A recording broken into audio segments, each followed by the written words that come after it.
네, 여러분 안녕하십니까? 계속해서 뉴스투데이 제주입니다. 서귀포시 백신 예방접종센터가 운영을 시작했습니다. 75세 이상 고령층에 대한 화이자 백신 접종이 이루어졌는데요. 서귀포 지역 백신 수급이 원활치 않아서 접종은 예정보다 늦어질 전망입니다. 김항섭 기자의 보도입니다. 어르신들이 마스크를 쓴 채 차례대로 버스에서 내립니다. 75세 이상 주민에 대한 백신 접종이 시작되면서 서귀포시가 접종센터까지 셔틀버스를 운영하고 있습니다. 접종에 앞서 예진표를 작성하고 의사와 면담을 진행합니다. 감기 증상이 있거나 몸살기 있거나 토하거나 설사하거나 이런 거 있어요. 접종 뒤에는 길게는 30분까지 센터에서 대기하며 이상 증상 여부를 확인합니다. 나 자신도 그렇지만은 주위에 있는 사람을 위해서는 또 주사 맞아야 되겠고, 또 안심도 되고요. 어제 접종을 마친 570여 명 가운데 이상 반응을 보인 사례는 없는 것으로 확인됐습니다. 서귀포시 초기 접종 대상은 75세 이상과 노인 주야간 시설 이용자, 종사자 등 13,600여 명. 송산동을 시작으로 서귀포시 12개 동지역 접종이 끝나면 5개 읍면 지역으로 접종을 확대할 예정으로 백신만 순조롭게 공급되면 한 달 이내 접종을 마칠 수 있을 것으로 예상됩니다. 하지만 현재 서귀포시 지역에 배정된 물량으로는 초기 접종 대상의 13%인 1,700여 명만 접종이 가능해서 추가 물량 배정이 시급합니다. 5월 21일까지 해서 1차 접종을 완료하려고 하고 있습니다. 이번 주까지는 접종 백신 걱정 없이 할 수 있을 것 같고 나머지 접종 분량에 대해서도 중앙하고 얘기하면서 제주도는 당초 다음 달부터 65세에서 74세 미만에 대해 백신을 접종할 계획이었지만 물량 확보가 불확실해 아직 접종 동의도 받지 못하고 있습니다. 중앙정부에서 4월 말까지 300만 명분, 그다음에 6월 말까지 1,200만 명을 접종을 한다 그럽니다. 그렇기 때문에 중앙정부의 접종약품 배정에 따라 가지고 저희 도에서도 차질 없이 접종을 하도록 하겠습니다. 어제까지 제주 전체에서 백신 접종을 한 도민은 2만 7천여 명. 229건의 이상 반응이 신고됐지만 모두 일시적인 것으로 확인됐다고 보건당국은 밝혔습니다. MBC 뉴스 김항섭입니다. 치킨집에서 일을 하던 아르바이트생들이 밀린 임금을 받아달라며 노동청에 임금체불 신고를 했습니다. 알고 보니 치킨집 사장이 운영하는 사업장만 5곳, 피해자는 수십 명에 체불액은 1억 원이 넘는 것으로 확인됐습니다. 시청자 제보 뉴스 박성동 기자입니다. 지난해 2월부터 제주 시내 한 치킨집에서 아르바이트를 한 대학생 김모 씨. 하루 6시간씩 한 달 동안 일했지만 한 달이 지나도 월급이 들어오지 않자 사장에게 항의했고 돌아온 대답은 국가가 사업주를 대신해 급여를 우선 지급하는 소액체당금 소송을 제기하라는 것이었습니다. 저희는 소액체당금을 신고를 하라고 하더라고요. 그래서 저희가 이게 무슨 법인지도 모르고 노동청에 가서 신청을 하려고 신고를 하는데 이게 가동이 6개월 이상이 돼야지만 신고가 된다고 하더라고요. 김 씨가 일한 치킨집에서 최근 1년 동안 월급을 못 받은 아르바이트생만 18명, 체불 임금은 1,400만 원에 이릅니다. 치킨집은 임금 체불을 견디다 못한 직원들이 모두 나가자 아예 문을 닫은 상태. 일을 관두는 애들이 많아요. 왜냐하면 월급 안 준다는 소문이 있기 때문에 솔직히 한 달 이상 버티는 경우가 좀 힘듭니다. 임금 체불은 치킨집 사장이 운영하는 다른 식당과 호텔, 커피숍과 미용실 등에서도 발생했습니다. 대학교 온라인 커뮤니티를 통해 지금까지 확인된 피해자만 33명, 피해액은 3천만 원에 이릅니다. 핸드폰 쪽으로 이상한 문자들이 많아요. 사장님 돈 주세요. 또 특히 물건 거래처들. 매니저가 박아서 나갈 것 같으면 아예 사람을 먼저 구하라. 저 쓰고는 월급 못 준다는 걸 저도 알고 있는데 전 또 그걸 해야 되고. 그래서 이제 또 그것도 너무 한계 와서 죄책감도 느끼고. 체불 업주는 무리하게 사업을 확장한 데다 코로나19까지 맞물려 자금난을 겪게 되면서 밀린 임금이 1억 5천만 원에 달한다며 사정이 나아지면 모두 지급하겠다고 밝혔습니다. 피해자들은 사업주를 노동청에 임금 체불로 고소한 데 이어 애초 임금을 지급할 의사도 없이 고용을 계속해왔다며 경찰에 사기 혐의로 고소할지도 검토 중입니다. MBC 뉴스 박성동입니다. 논란이 일고 있는 제주 신화월드 쇼핑센터에 신세계 사이먼이 운영하는 쇼핑 아울렛 입점이 추진 중인 것으로 확인됐습니다. 지역 상인들은 기존 상권의 타격이 극심할 수밖에 없다며 쇼핑센터 허가 취소를 요구하고 있는데요. 박주연 기자가 이 논란에 대해 취재했습니다. 8,800여 제곱미터의 제주 신화월드 쇼핑센터 부지. 지난해 11월 남정 제주개발은 프리미엄 브랜드 60여 곳을 입점시켜 운영하겠다며 서귀포시로부터 대규모 점포 개설 허가를 받았습니다. 그런데 이곳에 신세계 사이먼 프리미엄 쇼핑 아울렛 입점이 추진 중인 것으로 확인됐습니다. 신세계 사이먼은 이미 여주와 파주 등 전국 4개 지역에서 프리미엄 아울렛을 운영하는 업체로 지난해 매출액 1,700억 원을 기록한 유통업계의 큰 손입니다. 문제는 신세계 사이먼이 운영 중인 기존 매장들이 모두 해외 명품 브랜드는 전체 매장의 10에서 18%에 그친다는 점입니다. 허가 당시 남정 측이 해당 쇼핑센터를 명품 위주 매장으로 운영하겠다고 밝혔지만 지역 협력 계획서에는 명시조차 되지 않았고 이미 지역에서 영업 중인 일부 브랜드들은 입점을 검토하는 것으로 전해졌습니다. 브랜드가 계약 해지 사항으로 권고를 당한 케이스도 한 군데 있고요. 지금 나머지 일반적인 브랜드들도 수십 개 업체가 신세계 쪽에서 푸시가 들어와서 지금 계속 아울렛을 들어가겠다라는 얘기가 돌고 있습니다. 지금 코로나로 인해서 너무 힘든데 더 거리로 내몰리는 상황입니다. 신화월드 쇼핑센터 허가 과정에서도 위법사항이 있다는 주장도 나왔습니다. 쇼핑과 오락시설이 한 곳에 있는 복합 쇼핑몰로 허가를 받아야 하지만 의류와 가전 등에 특화된 전문점으로 허가를 받았고 지역상생 협력 계획서를 심사하는 서귀포시 유통업 상생발전협의회도 지역 상인들의 참여가 기준보다 적어 유통산업발전법을 위반했다며 등록 취소가 돼야 한다는 겁니다. 점포의 종류에 따라서 기존 상권과 점포에 미치는 영향이 다르기 때문에 이제 규정을 한 건데 그 위반이라고 이제 보고 있습니다. 가장 이해관계가 있는 상점가 대표가 구성원으로서 배제가 됐다는 점, 이건 내용적인 또 문제가 있다고 이제 판단하고 있습니다. 상인들은 계획대로 신화월드 아울렛이 입점될 경우 지역 상권은 초토화될 수밖에 없다며 도민 7천여 명의 신화월드 아울렛 반대 서명을 받은 데 이어 항의 집회를 이어갈 예정입니다. MBC 뉴스 박주연입니다. 제주도의회 도정 질문 둘째 날, 원희룡 지사가 제2공항에 대한 추진 입장을 밝힌 것은 민의를 역행한 것이라는 비판이 나왔습니다. 원 지사는 인구가 많은 제주시를 동서제주시로 분리하는 방안에 대해서는 반대 입장을 분명히 했습니다. 현재훈 기자입니다.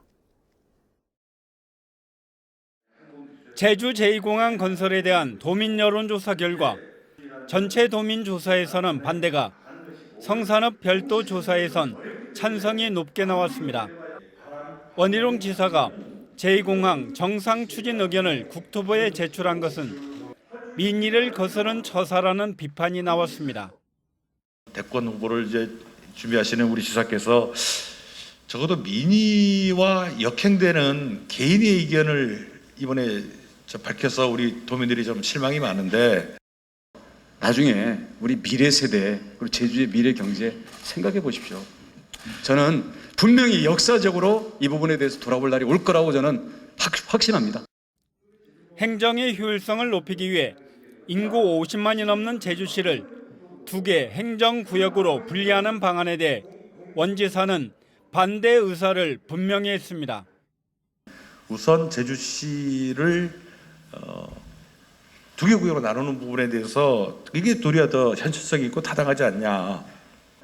기초의회까지 부활을 시켜서 자치도 전체를 바꿔야 됩니다. 더 근본적인 문제는 제쳐놓은 채로 그러면 행정구역부터 나누는 건 조례로 가능하니까 하자.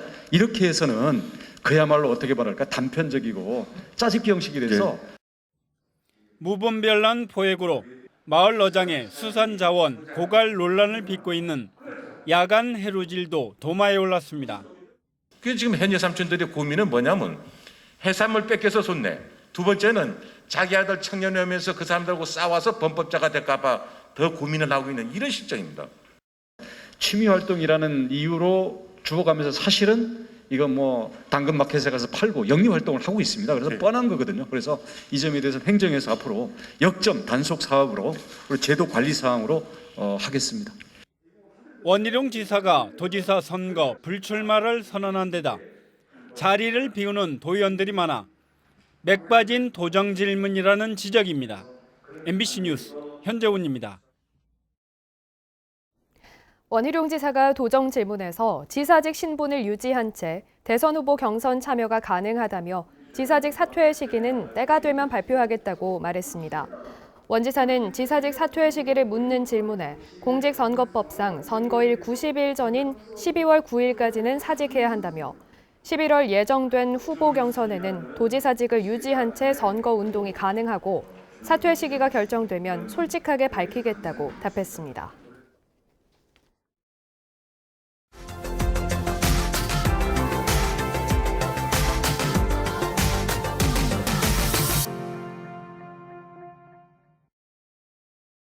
전남 지역 유명 관광지에 모노레일 설치 사업이 잇따라 추진되고 있습니다. 각 자치단체들이 관광객을 유인하고 지역 경제를 활성화하기 위한 방안 가운데 하나로 이 모노레일을 택하고 있는 겁니다. 김양훈 기자입니다. 기암괴석이 알맞게 조화를 이루고 있는 장흥 억불산. 66만 제곱미터의 편백나무숲과 우드랜드, 그리고 천문과학관이 산자락과 산 중턱에 자리 잡고 있는 장흥의 관광 명소입니다. 장군은 수려한 경관에도 험준한 지형 때문에 접근이 어려웠던 관광 약자들을 위해 모노레일을 설치하기로 했습니다. 노선은 우드랜드 입구에서부터 억불산 정상까지 2.8km 복선 모노레일. 대규모 민자 투자로 진행됐는데 최근 장군은 투자협정 양해각서를 체결했고 2023년까지 모노레일을 설치하기로 했습니다. 억불산과 우드랜드에 설치되는 모노레일은 연간 25만 명의 관광객 유치와 216억 원의 경제적 파급 효과가 있을 것으로 예상됩니다. 한국 관광 100선에 선정된 강진 가우도, 가우도 섬 정상에 위치한 강진 청자타워까지 모노레일이 설치되고 있습니다. 현재 공정률은 85%. 모노레일이 운행을 시작하면 노약자와 장애인 등 교통약자의 이동 편의를 증진시키는 등 접근성이 크게 개선됩니다. 강진 가우도 모노레일 설치 사업은 현재 85% 공정률로 레일 설치는 이미 끝났고 오는 6월 말부터 운영을 시작할 예정입니다. 케이블카보다 건설비가 적게 들고 자연 훼손이 적어 보다 경제적이고 친환경적인 설치 운영이 가능한 모노레일. 현재 전남에서 모노레일이 운행되고 있거나 모노레일 설치 사업이 추진되고 있는 곳은 6곳에 달합니다. MBC 뉴스 김양훈입니다.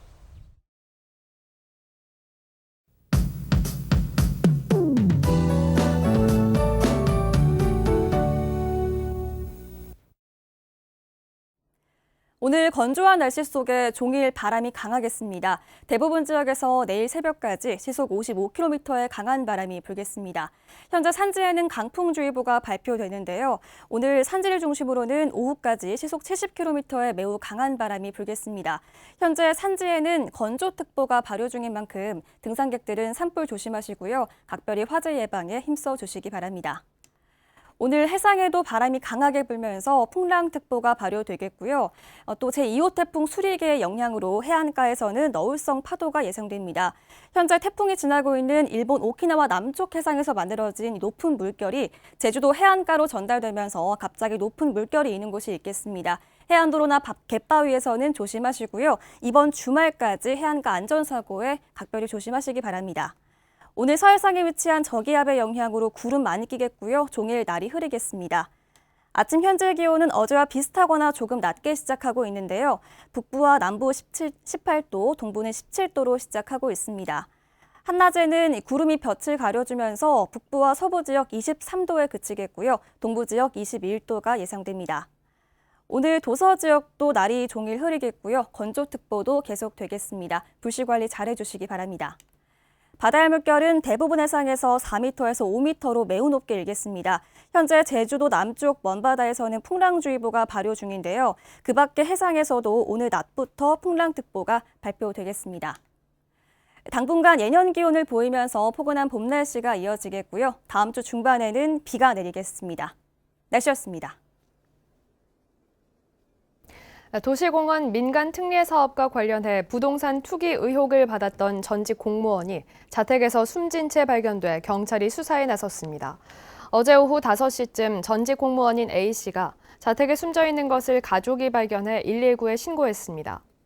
경찰은 가족 등을 상대로 사망 경위를 조사하고 있으며 A씨는 최근 도시공원 내 땅을 차명으로 샀다는 의혹을 받아왔습니다.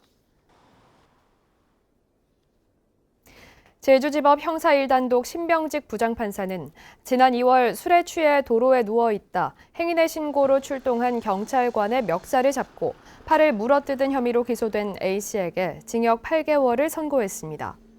재판부는 A씨가 집행유예 기간 중에 4차례나 범행을 저질러 벌금형을 받았는데도 또다시 범죄를 저질러 실형을 선고한다고 밝혔습니다. 정부가 대도시권 범위 조정 검토에 나서 제주시도 대도시 권역에 포함될지 관심입니다. 최근 국토부는 제주시를 포함한 인구 50만 이상 도시에서 광역적 교통관리가 이뤄지는 대도시권으로 포함해달라는 요구가 잇따르자 대도시권 광역 교통범위 조정 방안 연구 용역을 긴급 공고했습니다. 제주시는 현재 인구 50만 명 이상이지만 법인격이 없는 행정시여서 대도시권 지정 대상에 제외돼 있습니다. 제주도 교육청이 오늘부터 다음 달 11일까지 학교 학원 특별 방역 주간으로 운영합니다. 도교육청은 등교 수업과 방과 후 활동 등이 이어지면서 코로나19 확산 추세가 이어진다고 보고 개인 예방 수칙을 준수하도록 생활 지도를 강화하고 매점과 자판기 등의 단체 이용을 자제하도록 했습니다. 학원 현장 점검반을 운영하고 방과 후 강사 등 학교 내 단기 근로 인력에 대한 관리도 강화합니다. 제주도는 도내 유스호스텔 3곳이 대안학교와 국제학교 등 기숙형 교육시설을 운영해 청소년 활동진흥법을 위반했다며 과태료 200만 원씩을 물리고 학생들은 오는 30일까지 퇴실하도록 안내했다고 밝혔습니다. 이에 대해 유스호스텔 측은 코로나19로 해외 대신 제주로 연수를 온 학생들에게 숙식을 제공했을 뿐 학교를 운영한 것은 아니라며 과태료 부과에 대해 이의 신청을 하고 퇴실은 거부하겠다고 밝혔습니다. 제주도 해양수산연구원은 추자도 참모자반 양식에 성공했다고 밝혔습니다. 해양수산연구원은 올해 초부터 추자면 횡간도 연안 양식시설에서 수확한 참모자반 2톤을 판매해 6천만 원의 조수입을 거뒀고 내년부터 양식시설을 2배로 늘리겠다고 밝혔습니다. 참모자반은 향토 음식인 몸국의 재료로 쓰이는데 최근 기후변화로 급격히 줄어 수요에 비해 공급이 턱없이 부족한 실정입니다. 제7기 제주도 사회협약위원회가 본격적인 활동에 돌입한 가운데 제2공항에 대한 권고안이 만들어질지 관심입니다. 사회협약위원회 갈등관리분과위원회는 오는 29일 회의를 열어 제2공항과 해상풍력발전사업, 제주동물테마파크와 오라관광단지, 비자림로 확포장 사업 등 5개 사업에 대한 갈등관리 전문가의 자문 결과를 보고받고 최우선 관리에 나설 중점과제 1~2개를 선정하기로 했습니다. 최우선 추진과제가 선정되면 현장 조사와 이해관계자 토론 등을 거쳐 갈등을 중재하거나 이행안을 제주도에 권고하게 됩니다. 뉴스투데이 제주였습니다. 고맙습니다.